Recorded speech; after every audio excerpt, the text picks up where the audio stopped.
Okay, to the audio soundbites. Grab audio soundbite number 4. We've got Wolf Blitzer, ladies and gentlemen, explaining why he treated Debbie Blabbermouth Schultz the way he did. You know, he was pretty hard on her. Well, relatively speaking. He kept challenging her with what she was saying and being untrue. And before we play Wolf, I would play a little soundbite from me. This was Friday.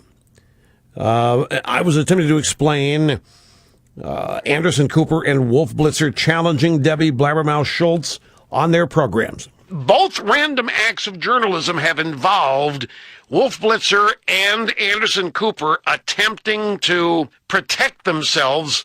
I'll tell you what I think it is. I think what it is strictly their own reaction to Debbie Blabbermouth Schultz. I think it is so obvious that she's a partisan hack.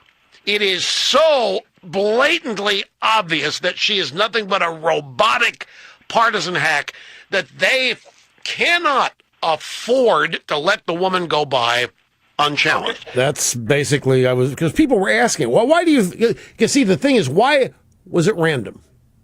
Random act of journalism. Why? I made the point, this ought to be happening every day. Why do Democrats never get challenged? And when they do get challenged, we stop the press and go, looky, whoa. Which itself is a sign of just how miserably biased and out of whack the mainstream media is. So I was trying to explain it. She is so over the top, they don't even want to be associated with that kind of hackery. Well, let's listen to Wolf explain it. He was on Reliable Sources with Howard Kurtz on Sunday morning. And Kurtz said, "You've been getting a lot of attention lately, Wolf, for some pretty aggressive interviews. You did one with Debbie Blabbermouth Schultz, the Democrat chairwoman, pressing her on attacks that she's made on Medicare."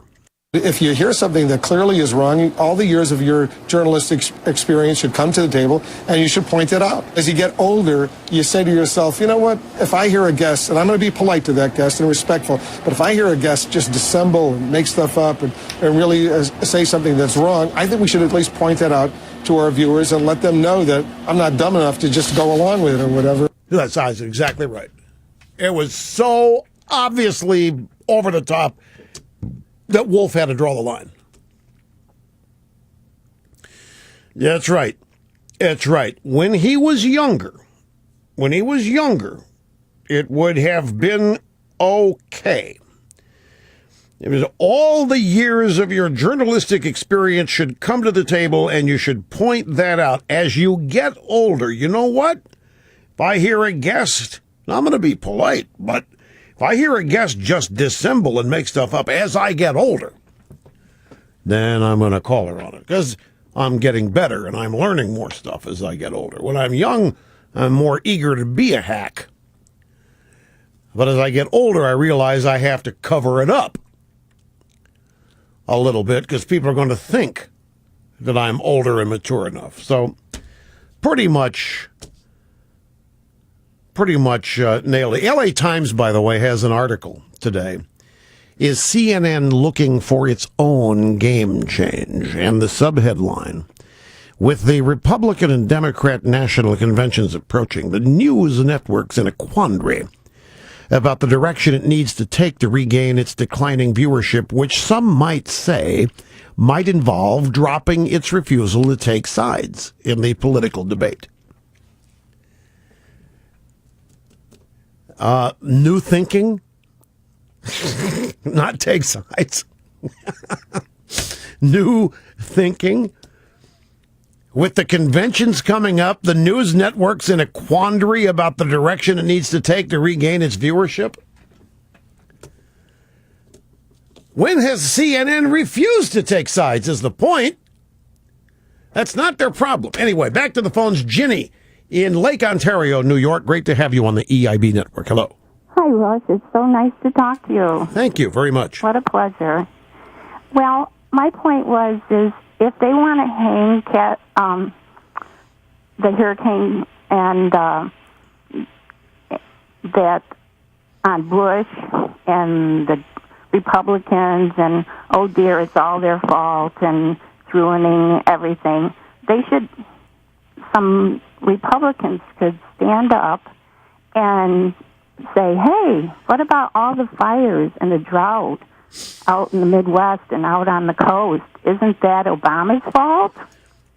And look how he's handled. Look at all the houses that have burned up. We've never had such things happen before. Well, but see, here's the problem with that, and you're exactly right. But the problem with it is that there's 50 years of theme making that we're dealing with.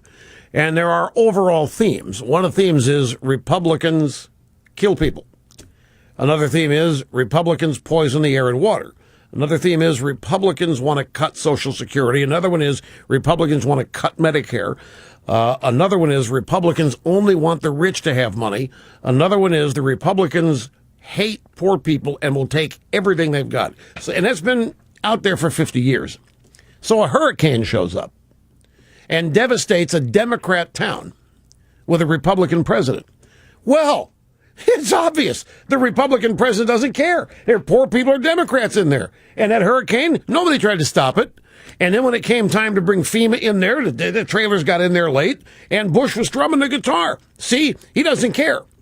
But along with that 50-year theme that Republicans hate people is the theme Democrats love people and want to give them everything. And so when genuine Democrat destruction takes place, it's just not believable that the Democrats would do that.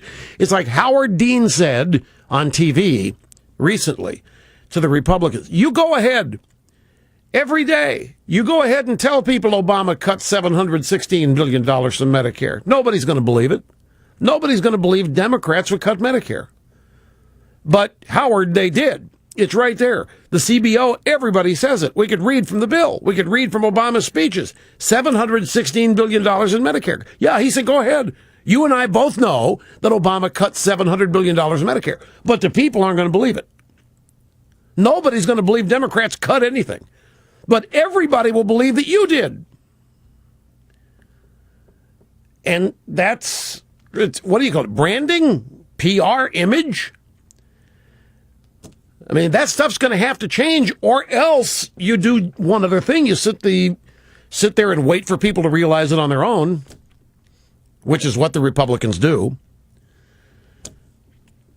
Well, I had people at Bush White House tell me that the reason they didn't respond is because they didn't want to make the story last any longer than it otherwise would, and they figured by responding it gives life to the story. And the second thing is people aren't going to believe that.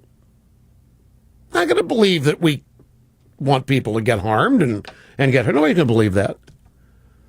That's what they think that at some point, and they've thought this for 30 years, that average Americans are going to finally stand up and say, come on, who are you kidding? Republicans want old people lose their Social Security. We know it. Even after 30 years of allegations that Republicans want to cut Social Security, and there have never been any.